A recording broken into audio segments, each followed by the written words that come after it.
Hello everyone and welcome to Lush and Salty Aquariums. My name is Stefan. Thank you for coming to my channel. Time for an update on the 60H, the ADA tall version of the 20 gallon. So it's a little more than that, about 22.5 gallons I believe. So it's a great tank, great system, a neat footprint for aquascaping. And you know, more is more, and it's not too high to where you can't reach the bottom to do maintenance. And I'm gonna have to be doing some of that, I'm afraid, because this tank, you know, while it looks pretty sweet from a few feet away, it is one of the only tanks in my fish room that has a fairly redolent blackbeard algae problem. You're looking at some there on the Anubias petite.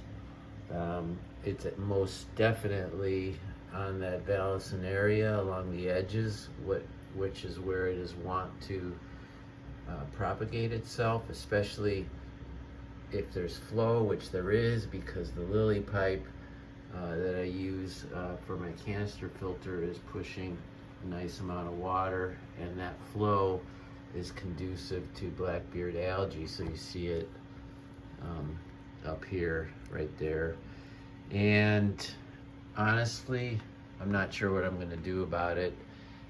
It's not hurtful to the tank, but it is reaching levels that I find uncomfortable, right? And you see some more here on that Anubias. Now I could keep cutting the most radically infested leaves, which of course I do, but it's a numbers game and I'll lose eventually. So some form of brain salad surgery is going to have to happen here if I want to rid this tank of blackbeard algae. Now the most common way to do it is by adding Siamese algae eaters, or SAEs.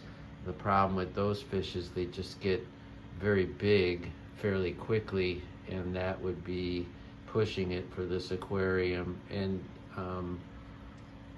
when they do get bigger, not only is their size a problem, but they become hogs, potential bullies, and they're just too boisterous, which is a similar phenomenon that I'm having with these lovely Petco purchased angelfish. You see the veal tail classic stripe silver on the left, and then the even more common marble right there. This pair would eat 24/7. They see me and that's what they think is going to happen. I just fed some live food as well as some dry to this aquarium, but you would think they haven't eaten in days. The good news is, despite them being at a max size for this tank, I'm going to have to pull them out. I'm almost certain of it. Just will make me feel better to put them elsewhere, and elsewhere for me is the big display tank, which is in my dining room. There are 3 big angelfish in there, and it's a crapshoot whether they'll get along with these two. But since these are both very healthy and they're not aggressive towards any of these small nanofish, you see the rummy nose rasbora. There's a nice male right there going into the pogostemon octopus plant. There's one coming right to camera. Gorgeous nanofish. I highly recommend them. And then I've got the SB rasboras. They've been hanging out in that general area before these angelfish were in here. So none of the smaller fish changed much of their behavior when these two were added. Now when I added these two, they were maybe a little bit bigger than dime size, you know, which is how angelfish are generally sized or talked about. And obviously, and you know, I'm sorry to keep saying obviously, but when they say dime, they're just talking about the body. When they say quarter or $50, they're just talking about the body. Clearly, even on a dime size angelfish, it's much bigger than a dime, and on and on. And these are becoming the size, you know, close to the size of a child's palm. And in a 22.5 gallon heavily planted tank, you know, that's we're right there, right? They need to go off to college. They're seniors in high school at this point, and the semester's almost over. So the good news is they're doing super well. They're not harming any of the other fish, and they're extraordinary specimens of their kind. And I'm so happy to have retrieved them from, of all places, a Petco. I mean, I've been to swaps and breeders, and they don't have any better than this in terms of these, the common varieties that we're looking at. They don't have better versions of these anywhere I've seen, which leads me to believe that Petco acquired the group that I saw from a different supplier than what is usually the case for them. I could be dead wrong about that. I know they're improving their game in general, but these two are just so fantastic. I had to buy them, and I did. And I put them in here when they were small, and they quickly are getting bigger. So another thing that's getting bigger in here, and I'm more pleased about it, is the dwarf red tiger lotus here, the Nymphia. It was a little teeny bulb with a couple fragile, not doing so well sprouts when I placed it in here, and for a long time it sort of just survived. It didn't thrive, but a couple weeks ago I noticed that what was left of the teeny sort of struggling leaves had been replaced by these robust, beautiful magenta leaves, and it's staying close to the bottom, which is great, right? Because I don't really need aerial coverage here, honestly.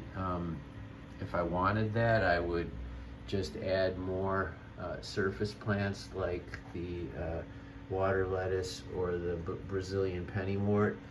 But in this particular aquarium, when the plants like this Rotala indica or the Pogostemon octopus, and the Val for that matter, they quickly reach the top, and I need light getting all the way down here if some of these plants right at the bottom, like Sturgeon repens or the Pogostemon helferi, and there's some Blixa japonica, those need light.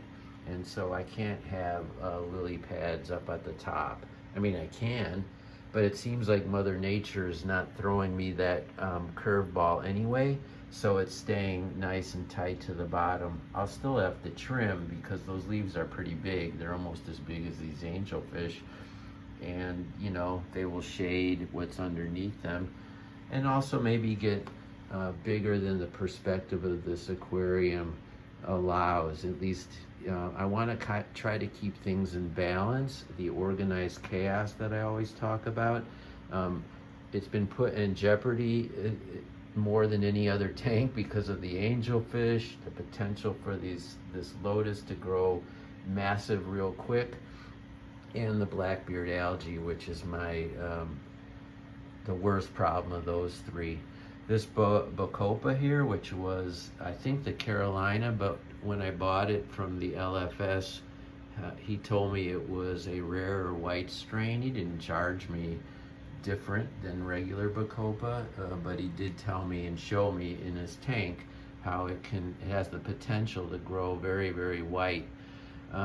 You get a sense of that up here, and I'm more interested in it just being super healthy at this point, and I think that it is. You see some small ones manifesting themselves down here. I didn't plant those. I'm not sure, because Bacopa, to my knowledge, is a vertical grower. I'm not sure how it propagates itself, but in any event, I'm probably going to snip the tops here and replant them maybe in another aquarium, because Bacopa is sort of my new best friend. I haven't kept it in any of my aquariums so far, and since it's doing really well in here and it has such a unique and fascinating structure compared to all the other plants I have, I'm interested in adding it to another aquarium. I do pull a lot of crypts out. Literally, instead of clipping the leaves anymore, I just find a small plant or something, a plant that maybe doesn't need to be there, and I literally, you know, put my finger down and close to the bottom as I can and gently pull, and it does come out. That's the good thing about using an aqua soil. It, you know, unless it gets matted down and sort of dense like that, which I don't have that phenomenon in my aquariums, it's easy to pull plants out from it. It's forgiving. It's a forgiving substrate in which to pull plants out, and I generally like that. It's a little trickier on the front end because when you plant new plants, they're only in there very delicately, so you can't put a bunch of coreodoras or a ton of flow on it. But once the roots get in there, it seems to be the perfect balance, and you can just pull live plants out without struggling mightily on the rootstock. And that's been my experience with this aquarium. Another cool thing is this moss here. That's not Java moss. I think it's either flame or spike moss. Could be Christmas moss. I'm sorry, I just don't know, don't remember. But it's forming a really neat mat, a healthy mat upon the Sirius stone there. And when I need more of that plant, I can just pull from the edges, and it's going to be a pretty green and unfettered example. And you know, from a couple feet away, it's a really neat effect. It looks like a mossy covered rock, which is exactly what it is. But even there, I'm seeing, you know, the fuzziness of blackbeard algae, and you know, it's relatively easy to get that stuff out piecemeal. It just takes forever and a day, so it's not easy in that regard. But if I just wanted to spot clean or spot treat, maybe with Fluval XL or hydrogen peroxide, I could give it a go in some special areas. I've never had great success with that sort of treatment with spritzing a plant in the water. I've had more success pulling it out and dipping it like you would a coral in a treatment solution, which in this case would be probably hydrogen peroxide or Fluval XL, and letting it sit for a minute or two, and then rinsing it off and putting it back in. But you can't do that with moss, obviously, or Vallisneria, not really. I guess if I pulled the whole plant out, but it's sort of not worth it because I've got Val everywhere. If I pulled all that out, I would just either plant some more or try something different. And so those are definitely in the cards, those last two options I just mentioned. The light is a little challenged back there. I mean, I have a great twin star light, but because I have all this immersed growth, these fabulous looking pothos, which is doing what I wanted to do, draping on either side. Look at how healthy. You can tell new growth because it's glossy like that. It looks wet, but it isn't. Like a new car wax. And it is a kind of wax, I believe, a waxy epidermal, a skin layer on the flesh of the leaf. And it's doing that over here as well. I do clip the leaves that get way over the top here. That's a freshly clipped. There was a leaf, it was like more than halfway over the aquarium. And I could do more of that to free up more light back there. How that would impact the blackbeard algae that's already there, you know, algae plus algae, you know, light plus flow equals algae, so I need to be careful. The good, you know, in general, yeah, so I'm frustrated by blackbeard algae, who isn't? But in general, the tank is still fantastic in my eyes. And, you know, I've never considered a redo just because of a natural phenomenon like algae. I will try different things, so I'm interested if you have any suggestions that perhaps I haven't tried yet or even heard of for modest cases of blackbeard algae. Let me know. I told you adding Siamese algae eaters, maybe a pair of young ones, would definitely work short term, but then they get really big. They're very hard to catch, and I'd be stuck with them these angelfish are getting very big, but they're not going to be very hard to catch. Angelfish, because of their body type, they're just not that difficult to corner. And since they're fairly brave, and there's only the two of them here, and they already favor the front of the tank, and shouldn't be a big problem. And then, yeah, but with a Siamese algae eater, not the case. It would go, and I've tried in other aquariums, it would immediately dive bomb in there. And then when it's 4 or 5 inches long, it comes out, steals all the food, chases. It can be a bully. It can, you know, it's not worth it to treat blackbeard algae in this particular system. I think in a bigger aquarium, you know, who cares if they get big? And if you have bigger fish like rainbow fish or something along those lines, the SAE isn't gonna mess with them, you know. And if they do, the big fish can handle it. They can take care of themselves. All right, everybody. That's an overview and update. And before I sign off, I'll just point out this lovely ivory mystery snail. So elegant and lovely for a big awkward snail, right? You know, it's a great paradox that a big snail can be angelic, but there you are. I have another one back there. It's up here, and if it was gonna lay eggs, that's exactly where mystery snails would do it, just above the water line where there's a lot of humidity. I have not found their egg cases yet. I don't think the conditions in this tank are ideal for mystery snails to breed, and I'm fine with that because I don't know, I have no idea what I would do with a crap ton of mystery snails anyway, but I do love them, 2 or 3 per aquarium, and that's what I have. I have, maybe there's another one in here that I cannot find. And so there we have it. I didn't cover all the plants and all the fish that are in here, but all the headlines.